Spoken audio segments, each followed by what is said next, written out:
Hey everybody, I want to do a video today on the basic startup for microgreens. So the basics of what you need to get started on your first crop, on your very first set of microgreens. So I made a list.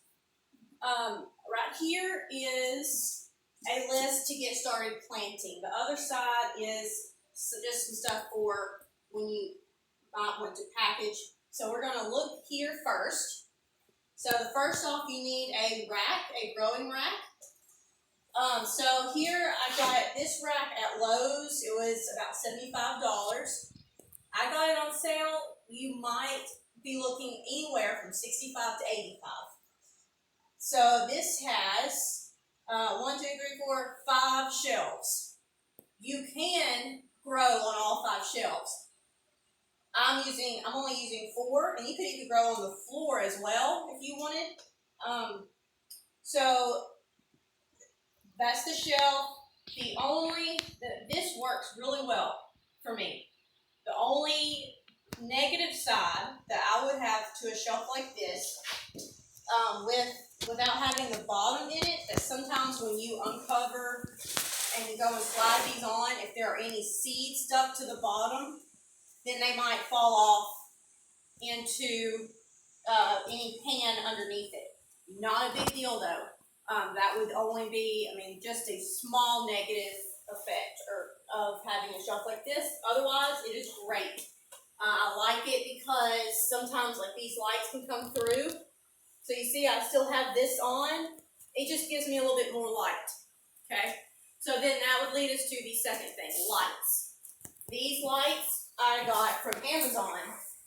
It would be it's a Barrina brand T5 integrated fixture. So you get 6 in a package. You have different options. 6 in a package is your best bet. It's $45 to $50. And they come with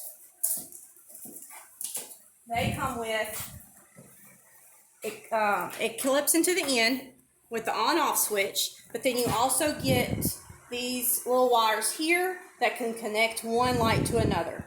So on this shelf in particular, I used those connectors to hold my lights in. And so I have them connected here. On the other end, I have one that's not connected to a light. I just have it secured. So I didn't zip tie the majority of these. There's only a limited supply, so when I went and added this third light, I actually did zip tie it because I did not have any more of these. So it works really well. I have everything plugged in here. It's not blowing my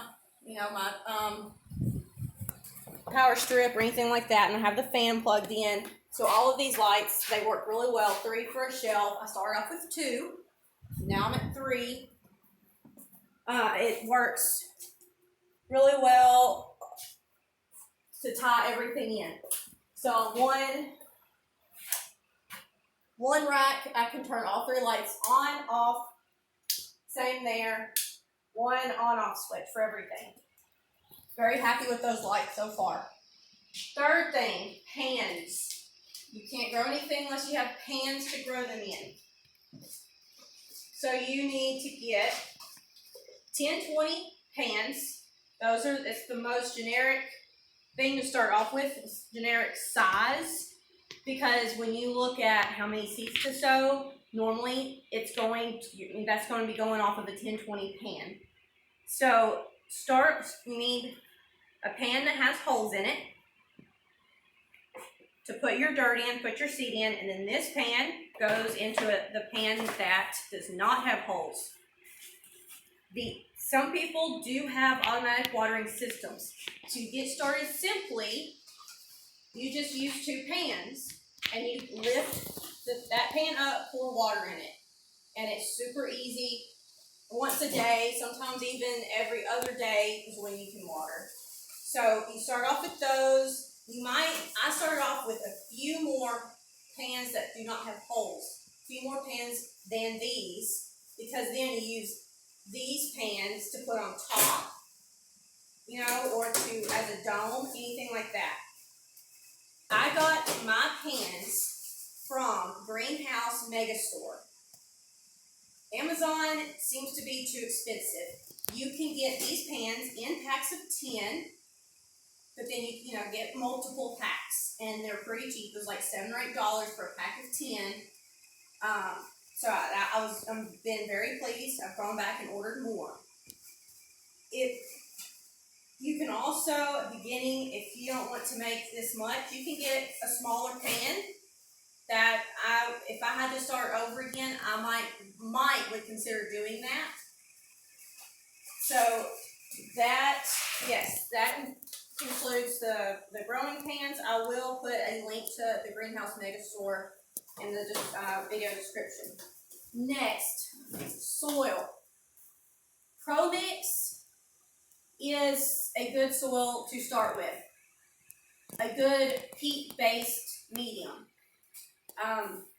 I will do another video on soil. I just changed to another type. Went from the ProMix brand to a different type made in Canada. So far, I really like it better. The soil composition, it's softer, and anyway, I like it better, so I'll do another video on that. But a peat-based medium works well with microgreens. Next, seed.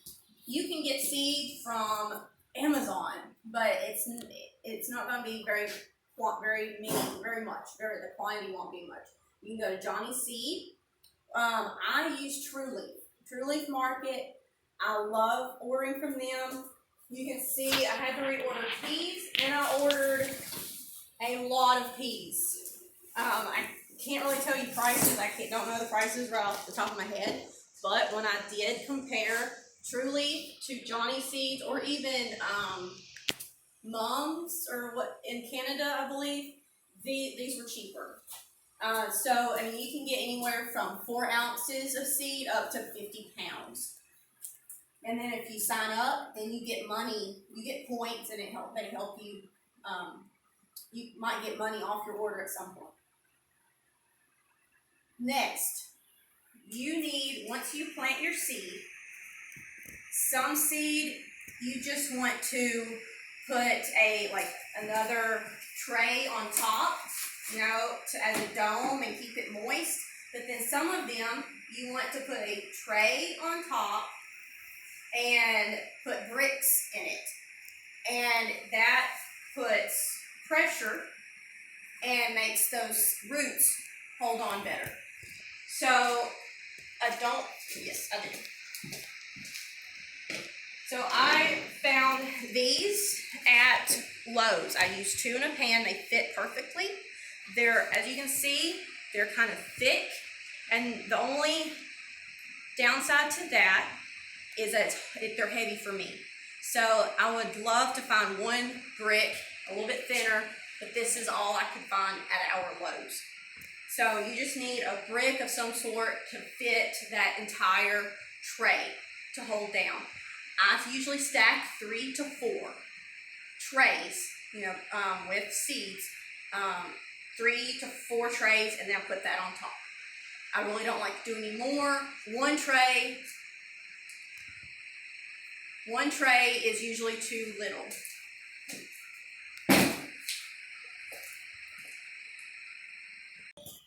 Okay, last thing, airflow. You need a fan to keep the air flowing. Okay, any kind of fan. So that concludes part 1. We will get back with part 2 on